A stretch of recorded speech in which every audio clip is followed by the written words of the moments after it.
എല്ലാ സജ്ജനങ്ങൾക്കും എൻ്റെ വിനീത നമസ്കാരം. എല്ലാവർക്കും ശുഭദിനം ആശംസിക്കുന്നു. ഭഗവാൻ എല്ലാവരെയും അനുഗ്രഹിക്കട്ടെ. നമ്മളിന്ന് 15-ാം ദശകത്തിലെ കപിലോപദേശം എന്ന 15-ാം ദശകത്തിലെ 4-ാം ശ്ലോകമാണ് നോക്കുന്നത്. 3-ാം ശ്ലോകത്തിൽ നമ്മൾ കണ്ടു ഈശ്വരഭജനം കൊണ്ട് മായ വിട്ടുമാറുമെന്ന് ആണ് നമ്മൾ കണ്ടത്. ആ ഈശ്വരനെ ഭജിച്ചാൽ മുക്തിയുണ്ടാകും. ഈശ്വരനോടാണ് ആസക്തി കാണിക്കേണ്ടത്. ആ ആസക്തി, ഈശ്വരനോട് ആസക്തി ഉണ്ടായാൽ വിരക്തി ഉണ്ടാകും. ആ സംസാര ബന്ധങ്ങളോട് വിരക്തി ഉണ്ടാക്കിയിട്ട് അത് മോക്ഷത്തിന് കാരണമാണെന്നും ഭഗവത് ഭക്തി കൊണ്ടേ വിരക്തി വരികയുള്ളൂ എന്നുമാണ് 3-ാം ശ്ലോകത്തിൽ കണ്ടത്. ഇനി 4-ാമത്തെ ശ്ലോകത്തിൽ ആ 3-ാം ശ്ലോകത്തിൽ നമ്മൾ പഠിച്ച ഈശ്വരഭജനം കൊണ്ട് മായ ആ മൂലപ്രകൃതി വിട്ടുമാറിയിട്ട് എങ്ങനെ ഈശ്വരഭജനം നമുക്ക് സാധിക്കാം, ഈശ്വരനിൽ ആസക്തി ഉണ്ടാക്കാം എന്നാണ് പറയുന്നത്. ഇവിടെ പറഞ്ഞിരിക്കുന്നത് അഷ്ടാംഗ യോഗപ്രകാരമുള്ള ഈശ്വരഭജനം കൊണ്ട് ഈശ്വരഭക്തി സാധ്യമാക്കാമെന്നാണ്. നമുക്ക് നോക്കാം. വിമലമതിരുപാത്തൈരാസനാദ്യൈർമദംഗം ഗരുഡസമധിരൂഢം ദിവ്യഭൂഷായുധാംഗം രുചിതുലിതതമാലം ശീലയേതാനുവേലം കപിലതനുരിതീത്വം ദേവഹൂത്യൈന്യഗാദി. വിമലമതിരുപാത്തൈരാസനാദ്യൈർമദംഗം ഗരുഡസമധിരൂഢം ദിവ്യഭൂഷായുധാംഗം രുചിതുലിതതമാലം ശീലയേതാനുവേലം കപിലതനുരിതീത്വം ദേവഹൂത്യൈന്യഗാദി.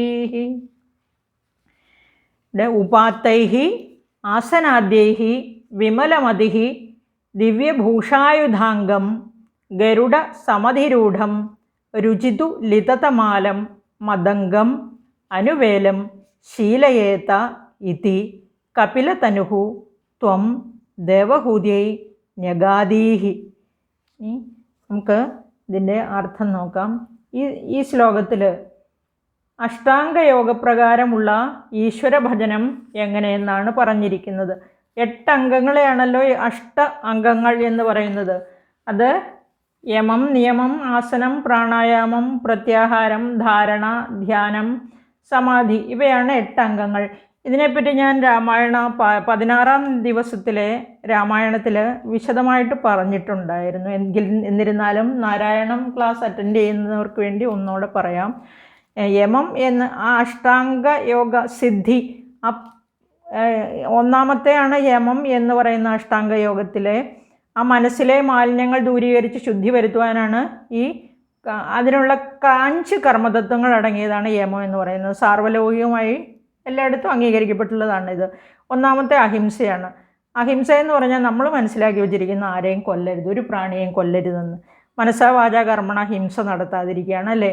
പക്ഷേ അങ്ങനെയല്ല, നമ്മൾ മറ്റുള്ളവർക്ക് ക്ലേശം ഉണ്ടാക്കുന്നത്, വിചാരത്തിലോ വാക്കിലോ പ്രവൃത്തിയിലോ ആർക്കും ക്ലേശം ഉണ്ടാക്കുന്ന ഒന്നും ചെയ്യരുത്. അതാണ് അഹിംസ കൊണ്ട് ഉദ്ദേശിക്കുന്നത്. എല്ലാവരോടും സ്നേഹം പുലർത്തുക, നന്മ ചെയ്യുക, അങ്ങനെ ചെയ്ത് ജീവിക്കുക. അതാണ് അഹിംസ എന്നതുകൊണ്ട് ഉദ്ദേശിക്കുന്നത്. ജീവിതത്തിൽ പരസ്പരം ആദരിച്ചും അത് സഹിഷ്ണുത പുലർത്തിയും ജീവിക്കുക, അതാണ്. ഇനി സത്യം എന്ന് പറഞ്ഞാൽ നമുക്കറിയാം, പരിപൂർണ സത്യം.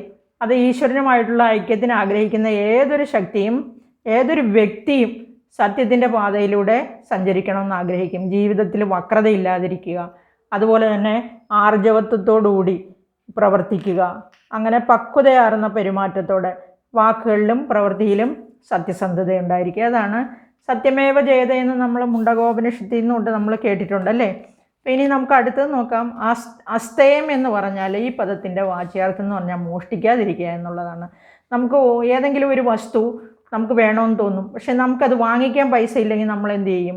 ഈ മോഷണം എന്നുള്ള ആ പ്രക്രിയ നമ്മുടെ മനസ്സിലേക്ക് വരും. അതെങ്ങനെയെങ്കിലും സ്വന്തമാക്കണം എന്നുള്ള ആഗ്രഹം വരുമ്പോഴല്ലേ മോഷ്ടിക്കണമെന്ന് തോന്നുക. അതിനെ പിടിച്ചു നിർത്തുക, അതിനെ കൺട്രോൾ ചെയ്യുക, അതാണ് അസ്തേയം, മോഷണം. അസ്തേയം കൊണ്ട് ഉദ്ദേശിക്കുന്നത് അതായത് തിന്മയായിട്ടുള്ള എല്ലാ ആഗ്രഹങ്ങളും ആസക്തികളും, നമുക്ക് ആവശ്യമില്ലാത്തത് വേണ്ട, അസ്തേയം പരിശീലിക്കാനുള്ള മാർഗമാണത്. ആ വേണ്ട എന്നുള്ള ആഗ്രഹം നമുക്ക് വേണം. ഇതെല്ലാം മനുഷ്യർക്കും വേണ്ടിയിട്ടുള്ളതാണ് അല്ലേ. ഇനി ബ്രഹ്മചര്യം കൊണ്ട് ഉദ്ദേശിക്കുന്നത് ബ്രഹ്മത്തിൽ ചരിക്കുക എന്നാണ് ബ്രഹ്മചര്യം കൊണ്ട് വിവക്ഷിക്കുന്നത്. ആ ബ്രഹ്മനിൽ ശ്രദ്ധയും ചിന്തയും കേന്ദ്രീകരിച്ചുകൊണ്ടുള്ള അച്ചടക്കപൂർണമായ ജീവിതമാണിത്. ബ്രഹ്മചാരി തൻ്റെ ലൈംഗിക പ്രവണതകളെ നിയന്ത്രിക്കണം. തൻ്റെ ലൈംഗിക ഊർജത്തെ ദുരുപയോഗിക്കാതെ ആത്മീയ മേഖലകളിലേക്ക് ഉയർത്തുകയും ചെയ്യണം ഈ ബ്രഹ്മചര്യം കൊണ്ട്. ഇനി വേറെ കുറച്ചും കൂടെ മനസ്സാ വാചാ കർമ്മണ സെക്സ്വൽ റിലേഷൻഷിപ്പ് വേണ്ടെന്ന് വെക്കുന്നതിനെ കൊണ്ട് മാത്രം അങ്ങനെ ബ്രഹ്മചര്യം എന്ന് പറയാൻ പറ്റില്ല. ഈ വേദാന്ത സംഗ്രഹത്തിൽ പറയുന്നത് സ്മരണം ദർശനം സ്ത്രീണാം ഗുണകർമാനുകീർത്തനം സമീചീനത്വ അധീസ്ഥാസു പ്രീതി സംഭാഷണം മിഥഃ സഹവാസശ്ച സംസർഗോ അഷ്ടധാ മൈഥുനം വിദുഹു ഏതദ്വിലക്ഷണം ബ്രഹ്മചര്യം ബുദ്ധിപ്രസാദനം എന്നാണ് പറഞ്ഞിരിക്കുന്നത്. ഇത് സ്ത്രീകളെ സ്മരിക്കുക, നോക്കുക, അവരുടെ ഗുണഗണങ്ങൾ വർണ്ണിക്കുക, അവരിൽ നന്മ എന്ന ബുദ്ധി വഹിക്കുക. അതായത് നന്മ കാണാനും അവരുടെ ഗുണഗണങ്ങളും വർണ്ണിക്കാനും പോകരുത്. അവരിൽ താല്പര്യം, സരസ സംഭാഷണം, സഹവാസം, സംസർഗം, ഇങ്ങനെ മൈഥുനങ്ങൾ 8 വിധത്തിലാണ് ഇങ്ങനെ പറഞ്ഞിരിക്കുന്നത്. അപ്പോൾ ഇവയിൽ നിന്നെല്ലാം വിട്ടു നിൽക്കണം. അത് ബുദ്ധി തെളിയാൻ ഉപകരിക്കും എന്നാണ് ഈ വേദാന്ത സംഗ്രഹത്തിൽ പറഞ്ഞിരിക്കുന്നത് ബ്രഹ്മചര്യം കൊണ്ട്. ഇനി അടുത്തത് നിയമം എന്ന് വെച്ചാൽ 5 സദാചാര നിഷ്ഠകൾ ഉൾക്കൊള്ളുന്നതാണ് അഷ്ടാംഗയോഗയിലെ 2ാമത്തെ പടിയായ നിയമം. ഈ സദാചാര നിഷ്ഠകൾ എന്തൊക്കെയാണ്? 1 ശൗചം, ബാഹ്യവും ആന്തരികവുമായ ശുചിത്വമാണ് ശൗചം കൊണ്ട് ഉദ്ദേശിക്കുന്നത്, ശരീരത്തിൻ്റെയും മനസ്സിൻ്റെയും ശുചിത്വം. ഇനി ഇത് തന്നെ അടുത്തത് സന്തോഷമാണ് 2ാമത്തെ. ഇനി നാം എന്താണോ അതായിരിക്കുന്നതിലും എന്താണോ നമുക്കുള്ളത് അതിൽ സംതൃപ്തരായിരിക്കുന്നതിലുമാണ് സന്തോഷം ഉണ്ടാകുന്നത്. അതാണ് 2ാമത്തെ സദാചാരനിഷ്ഠ. ഇനി 3ാമത്തെ തപസ്സാണ്. അവനവനെ നിയന്ത്രിച്ച്, അതായത് ഉപഭോഗ്യ വസ്തുക്കൾ ത്യജിച്ച് ശരീരത്തെയും മനസ്സിനെയും ദൃഢതാപൂർവം സന്തുലനത്തിൻ്റെയും സമാധിയുടെയും അവസ്ഥയിൽ സ്ഥിരമായി നിർത്തുന്നതാണ് തപസ്. നമുക്കറിയാം ഈ തപസ് കൊണ്ട് യോഗികളൊക്കെ തപശക്തി എന്ന് നമ്മൾ പറയില്ലേ, അനന്യമായ ശക്തി നേടുക അവർ, അതിലെ ദിവ്യ തേജസ്സൊക്കെ ഉണ്ടാകുമെന്ന് നമ്മൾ കേട്ടിട്ടും വായിച്ചിട്ടും ഇല്ല. അതാണ് ഉദ്ദേശിക്കുന്നത്. ഇനി 4ാമത്തെ ആ നിഷ്ഠ എന്ന് പറഞ്ഞാൽ സ്വാധ്യായമാണ്.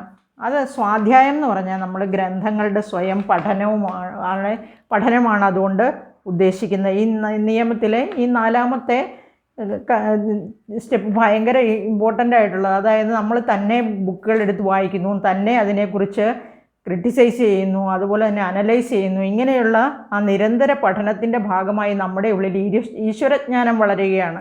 നാം കൈവല്യദായകങ്ങളായ അനുഭൂതിയിലേക്ക് ഉയരുകയും ചെയ്യും. കൈവല്യദായകം എന്ന് ഉദ്ദേശിക്കുന്ന മോക്ഷപ്രദം എന്നുള്ളതാണ് കേട്ടോ. ആ അനുഭൂതി ഉണ്ടായിക്കഴിയുമ്പോൾ നമുക്ക് തോന്നും തനിക്ക് വേണ്ടിയല്ല ജീവിക്കുന്നത്, മറിച്ച് ഈശ്വരന് വേണ്ടിയാണെന്ന്. ആ വ്യക്തി എപ്പോഴും ഈശ്വര ഹിതാനുവർത്തിയായിരിക്കും, നല്ല കാര്യങ്ങളെ ചെയ്യൂ. അങ്ങനെ ഇതാണ് നിയമം കൊണ്ട് ഉദ്ദേശിക്കുന്നത്. നിയമം. ഇനി ആസനം നമുക്കറിയാം അല്ലേ. ഇനി അടുത്തത് അസ്തയം കഴിഞ്ഞ് ബ്രഹ്മചര്യം കഴിഞ്ഞു. ഇനി അപരിഗ്രഹം എന്താണെന്ന് നോക്കാം. തന്നിലും തനിക്കുള്ളവയിലും സംതൃപ്തനാകാതെ വസ്തുവകൾ കൂടുതൽ സ്വന്തമാക്കാൻ. നമുക്ക് എന്തോരം കിട്ടിയാലും മതിയാവില്ല, ഇനിയും വേണം, അത്യാഗ്രഹമാണ്. അങ്ങനെ നമ്മളിൽ ആസക്തി വളർത്തുന്ന പ്രവർത്തികൾ, അങ്ങനെ ഉള്ള ആഗ്രഹങ്ങൾ ഉണ്ടാകുന്നതാണ് ഈ അപരിഗ്രഹം എന്ന് പറയുന്നത്. അപ്പോൾ അത് വേണ്ടെന്ന് വെക്കണം ഇല്ലേ. ഇനി അടുത്തത് ആസനത്തിൽ സുഖകരവും ചലനരഹിതവുമായ ശാരീരിക നിലയാണ് ആസനം കൊണ്ട് ഉദ്ദേശിക്കുന്നത്. ശാരീരിക മാനസിക നിശ്ചലത സ്വസ്ഥത ഉളവാക്കാൻ സഹായിക്കുന്നതാണ് ഈ പ്രക്രിയ. നമ്മൾ സുഖാസനം, പത്മാസനം എന്നൊക്കെ നമുക്കറിയാവുന്നതല്ലേ. ആ ശരീരവും മനസ്സും സ്വസ്ഥവും ശാന്തമായിട്ടിരിക്കുന്ന ഒരവസ്ഥയിലാണ് നമുക്ക് ധ്യാനം എന്ന ആ സ്റ്റേജിലേക്ക് കടക്കാൻ പറ്റുള്ളൂ. മാംസപേശികളും നാഡിഞരമ്പുകളും സന്ധിബന്ധങ്ങളും മനസ്സും ഇവയുടെ എല്ലാ പിരിമുറുക്കങ്ങളെല്ലാം മാറി നമുക്ക് സ്വസ്ഥതയും വിശ്രമവും ഉണ്ടാകുമെന്നാണ് ഇതിന്. ഇനി അതിൻ്റെ ഉപാധിയൊക്കെ യോഗയിലാണ് കൂടുതലായിട്ട് പറഞ്ഞിരിക്കുന്നത്. ഇനി അടുത്ത സ്റ്റെപ്പ് എന്ന് പറഞ്ഞാൽ പ്രാണായാമമാണ്. പ്രപഞ്ചം മുഴുവൻ നിറഞ്ഞു നിൽക്കുന്ന ജീവദായകമായ പ്രാണൻ നമ്മളുണ്ടല്ലേ. നമ്മൾ അപാനനെ അകത്തേക്ക് വലിച്ചു കയറ്റും, അപാനനെ പുറത്തേക്ക് വിടും, പ്രാണനെ നമ്മൾ അകത്തേക്ക് വലിച്ചു കയറ്റും. നമ്മിലുള്ളതും അതുപോലെ നാം നിരന്തരം പുറമേ നിന്ന് സ്വീകരിച്ചു കൊണ്ടിരിക്കുന്ന ഈ വായു, ആ പ്രാണവായുവിൻ്റെ നിയന്ത്രണമാണ് പ്രാണായാമം എന്ന് പറയുന്നത്. ഈ ശ്വാസോച്ഛ്വാസ നിയന്ത്രണത്തിലൂടെ നമ്മൾ ഈ പ്രാണായാമം സാധിക്കും. ഇതുവഴി മാനസികവും ശാരീരികവുമായ സന്തുലനാവസ്ഥ നമുക്ക് ഉണ്ടാവും എന്നുള്ളത് വേറെ കാര്യം. ഇനി അടുത്തത് പ്രത്യാഹാരമാണ്. പ്രത്യാഹാരം കൊണ്ട് ഉദ്ദേശിക്കുന്നത് പഞ്ചേന്ദ്രിയങ്ങളെ അവയുടെ വിഷയത്തിൽ നിന്നും പിന്തിരിപ്പിക്കുകയാണ്. ഇന്ദ്രിയ നിവൃത്തിയാണ്. ചിത്തവൃത്തികളെ നിരോധിക്കുക, മനസ്സിനെ ഏകാഗ്രതയിലെത്തിക്കുക. പഞ്ചേന്ദ്രിയങ്ങളുടെ നിയന്ത്രണം അത്യാവശ്യമാണ് ഇതിനെല്ലാം. മനസ്സ് ബഹുവിധ വികാരങ്ങളിൽ, അത് പല കാര്യങ്ങളിലും വ്യാപരിക്കാതെ ഒരു ഏകാഗ്രമായ മനസ്സോടെ നമുക്ക് എന്തെങ്കിലും ഇപ്പോൾ ദൈവത്തിൻ്റെ സ്വരം അല്ലെങ്കിൽ നമ്മൾ കീർത്തനം കേൾക്കുകയാണ്, അല്ല ഇതുപോലെ എന്തെങ്കിലും ബുക്കുകളുടെ ഇത് നമ്മളിപ്പോൾ ഇത് നാരായണീയം തന്നെ ഈ ഓഡിയോ കേൾക്കുകയാണെന്ന് വിചാരിക്കുക. നമുക്ക് ആന്തരികമായ ഒരു നിശബ്ദത ആവശ്യമാണ്.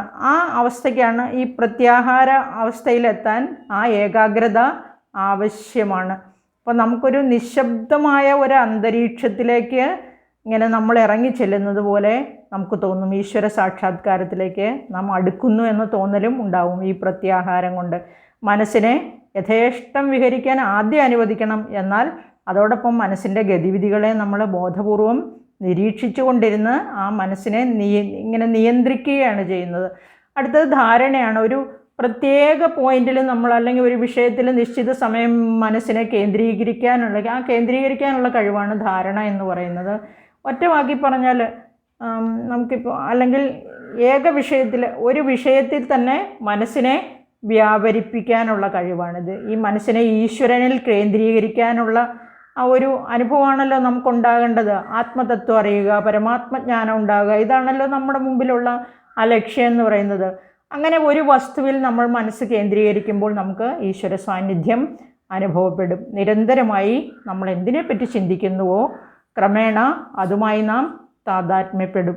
ആ സാമാന്യ തത്വമാണ് നമുക്ക് ഈ ധാരണ എന്ന അനുഭവത്തിലൂടെ മനസ്സിലാക്കാൻ പറ്റുന്നത്. നമ്മുടെ ശ്രദ്ധയും ചിന്തയും ഏകാഗ്രമാക്കുക. അതുവഴി നമുക്ക് ആത്മനിയന്ത്രണം ഉണ്ടാകണം.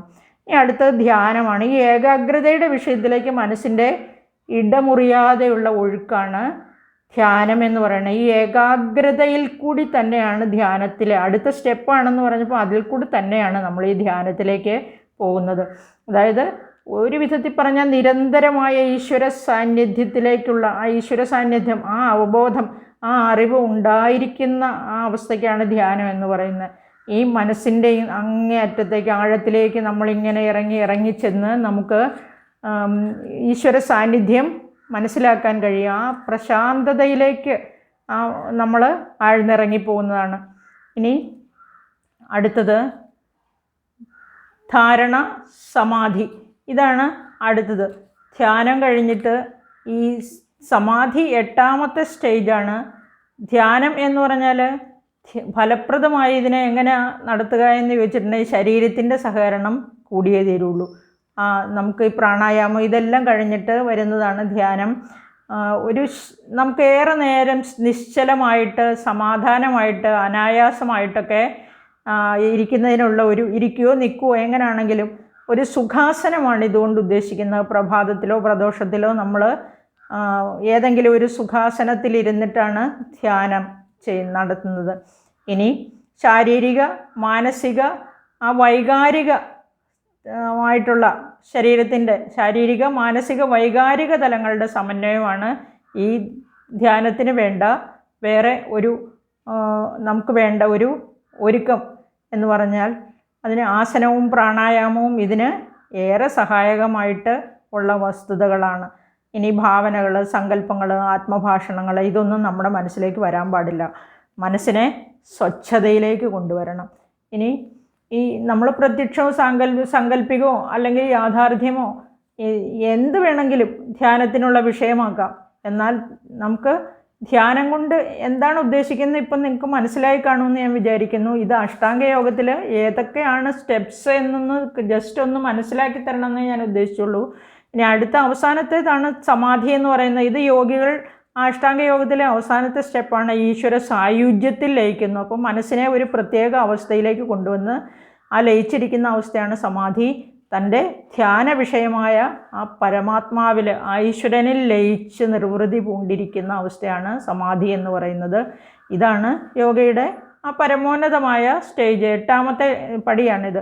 യോഗികളൊക്കെ ഈ സമാധിയിലെത്താനാണ് പരിശ്രമിക്കുന്നത്. അപ്പോൾ ഇവിടെ മേൽപ്പത്തൂർ പറഞ്ഞിരിക്കുന്നത് ഈ അഷ്ടാംഗ യോഗത്തിലൂടെ നമ്മൾ ഭഗവാനെ പ്രാപിക്കാം എന്നാണ് പറഞ്ഞിരിക്കുന്നത്. ഇനി ഇത് തന്നെ നമ്മൾ 4ാം ദശകത്തിലും പഠിച്ചു.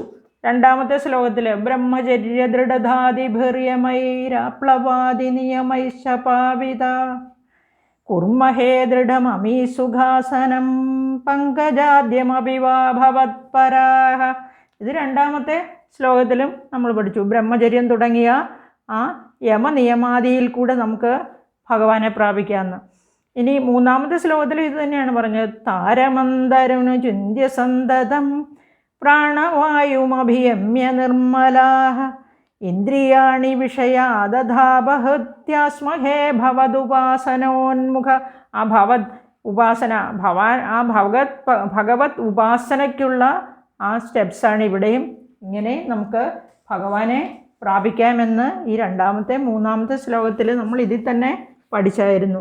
ഇനി ഇതിലെ ഈ നാലാമത്തെ ശ്ലോകത്തിൽ ഈശ്വരഭജനം, ഈ യമം നിയമം ആസനം പ്രാണായാമം പ്രത്യാഹാരം ധാരണ ധ്യാനം സമാധി തുടങ്ങിയ ഈ അഷ്ടാംഗയോഗ വിധിപ്രകാരം എങ്ങനെ പരമാത്മതത്വത്തെ നമുക്ക് പ്രാപിക്കാം എന്ന് പിന്നീട് വീണ്ടും ശ്രീ മേൽപ്പത്തൂർ പറയുകയാണ്.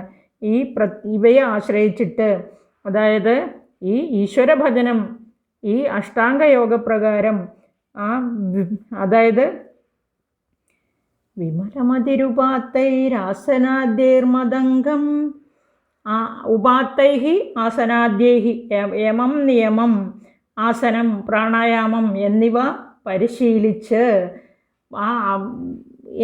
വിമലമതിഹി എന്ന് പറഞ്ഞിരിക്കുന്നത് ഇവിടെ ചിത്തശുദ്ധി വന്നതിന് ശേഷം ഗരുഡസമധിരൂഢം ഭഗവാനെ പിന്നെ ഭജിക്കുകയാണ്. ഭഗവാനെ ഭജിക്കുമ്പോൾ ഭഗവാന്റെ രൂപം പറഞ്ഞിരിക്കുകയാണ്. ഗരുഡൻ്റെ പുറത്തിരിക്കുന്നതും ദിവ്യഭൂഷായുധാംഗം, ദിവ്യഭൂഷണങ്ങളാലും, അതായത് ദിവ്യങ്ങളായ ആഭൂഷണങ്ങൾ അണിഞ്ഞ് ദിവ്യങ്ങളായ ആയുധങ്ങളോടുകൂടി, കയ്യിലൊക്കെ ദിവ്യങ്ങളായ, നമുക്കറിയാം ഭഗവാന്റെ കയ്യിൽ ശംഖ് ചക്രം എല്ലാം ഉണ്ട്. അപ്പോൾ ആ ദിവ്യ ആയുധങ്ങളാലും രുചിതുലിതമാലം, ആ പച്ചില മരം പോലെ നീലവർണ്ണവുമായ, പച്ചില മരം എന്ന് പറഞ്ഞിട്ട് നമുക്കിവിടെ ഒരു കൺഫ്യൂഷൻ ഉണ്ടാവും. പച്ചില മരം നമുക്ക് പച്ച എന്ന് പറഞ്ഞിട്ട് പിന്നെ ആ നീലവർണ്ണം എന്ന് പറഞ്ഞാൽ എന്താണെന്ന് ഒരു കൺഫ്യൂഷൻ ഉണ്ടല്ലേ. ഇവിടെ ഈ ബുക്കിൽ ഇങ്ങനെ എഴുതിയിരിക്കുകയാണ്, നീലവർണ്ണവുമായ ഭഗവാന്റെ ആ കളറിനെ പറഞ്ഞിരിക്കുന്നു എന്ന് നമ്മൾ മനസ്സിലാക്കിയാൽ മതി. ഭഗവാന്റെ ആ സുന്ദര രൂപത്തിൻ്റെ കളർ ഇതാണ്. എന്തായാലും നമുക്കറിയാം, ഒരു മേഘവർണ്ണനാണ് ഭഗവാൻ അല്ലേ.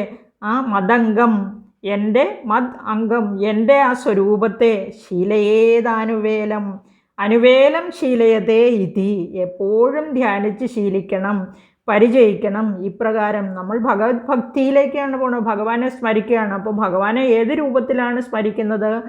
ആ രൂപത്തിൽ ഭഗവാൻ നമ്മുടെ മുമ്പിൽ പ്രത്യക്ഷപ്പെടുമെന്ന് പലതവണ ഇതിനകത്ത് പറഞ്ഞു. ഇപ്പോൾ ഇവിടെ ഗരുഡൻ്റെ പുറത്തിരിക്കുന്ന ദിവ്യാഭരണങ്ങൾ അണിഞ്ഞ ദിവ്യഭൂഷായുധാംഗം, ദിവ്യമായ ആയുധങ്ങളോടും ദിവ്യങ്ങളായ ആഭൂഷണങ്ങളോടും കൂടിയ ആ ഭഗവാൻ, ആ നീലവർണ്ണവുമായ, പച്ചിലമരം പോലെ നീലവർണ്ണവുമായ ഭഗവാന്റെ സ്വരൂപത്തെ, ഇവിടെ എൻ്റെ സ്വരൂപത്തെ എന്നാണ് പറഞ്ഞിരുന്നത്. കപിലൻ ഉപദേശിക്കുന്ന കപിലമൂർത്തിയായ ഭഗവാൻ പറയുകയാണ്, എൻ്റെ സ്വരൂപത്തെ എപ്പോഴും ഇപ്രകാരം എപ്പോഴും ധ്യാനിച്ച് ശീലിക്കണം, ശീലയേതാനുവേലം പരിചയിക്കണം.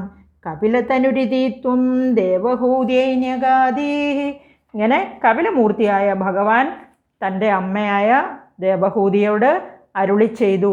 ഇനി മൂന്നാം സ്കന്ധം, തൃതീയ സ്കന്ധം 28-ാം അധ്യായത്തിൽ 20ഓളം ശ്ലോകം കൊണ്ട് വർണ്ണിച്ച ഭഗവാന്റെ ആ പരമസുന്ദര രൂപത്തെയാണ് ശ്രീ മേൽപ്പത്തൂർ ഗരുഡ സമധിരൂഢം ദിവ്യഭൂഷായുധാംഗം രുചിതുലിതമാലം എന്നിങ്ങനെ 3 വാക്കുകളിൽ ഒതുക്കിയത്. എത്ര സുന്ദരമായ പ്രയോഗമാണെന്ന് നോക്കൂ. 3 വിശേഷണ ശബ്ദങ്ങളിൽ ഭഗവാന്റെ ആ പരബ്രഹ്മസ്വരൂപത്തിൻ്റെ ആ സൗന്ദര്യത്തെ വർണ്ണിച്ച് സംക്ഷേപിച്ചിരിക്കുകയാണ്. ഇനി നമുക്ക് അടുത്ത 5-ാമത്തെ ശ്ലോകം അടുത്ത വീഡിയോയിൽ നോക്കാം. എല്ലാവർക്കും നന്ദി, നമസ്കാരം.